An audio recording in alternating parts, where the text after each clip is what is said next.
Sarah always considered herself a safe person. Cautious, observant, and definitely not the type to fall for a pretty face too quickly. She'd spent months chatting with Lucas online, a man she met on a dating app. He was charming, attentive, and seemed to understand her in a way no one else ever had. After finally agreeing to meet, she felt a wave of relief. The first date was perfect, almost like a scene from a movie. The conversation flowed effortlessly, filled with easy laughter and shared smiles. There was this spark, an undeniable connection that made her heart flutter.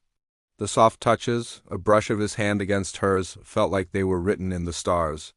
The second date was just as magical, and by the third, Sarah was convinced she'd found someone special. But that's when things started to shift. It was subtle at first. Lucas became more distant, his texts less frequent. When they were together, his gaze would linger a little too long, an intensity in his eyes that bordered on predatory. It made her skin crawl, but she brushed it off. Maybe he was just stressed from work, or maybe this was just a phase in their new relationship. She told herself she was overthinking it, that her past experiences were making her paranoid. He was still Lucas, the man who made her laugh until her sides hurt.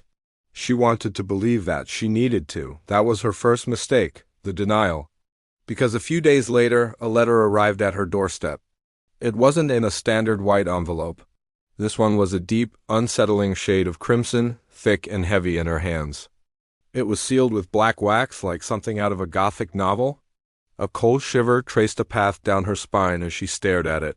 Who even used wax seals anymore? Her name, Sarah, was scrawled across the front in an elegant, but slightly unnerving, script. With trembling fingers, she tore it open. Inside, a single piece of heavy cardstock held a handwritten message. The words were simple, but they hit her with the force of a physical blow.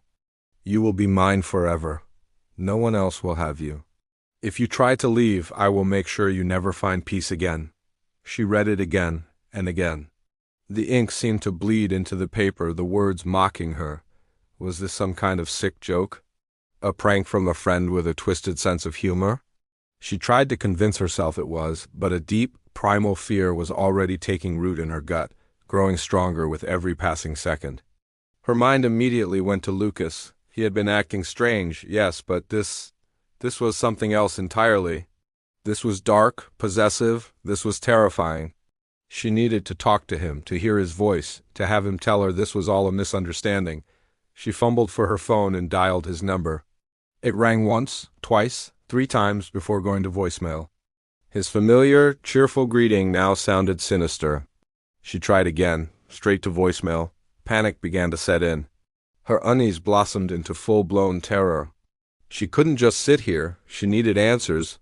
She needed to confront him, to see his face, to know if the man she was falling for was the one behind this monstrous message. Grabbing her keys and the crimson letter, she drove to his apartment, her heart pounding against her ribs like a trapped bird. Every red light felt like an eternity. The city lights blurred past her window, but she saw none of it. All she could see were those words, burned into her mind. When she arrived, she practically ran to his door, her knuckles white as she knocked. The sound echoed in the quiet hallway. For a moment there was nothing. Then she heard the slow, deliberate sound of a deadbolt turning.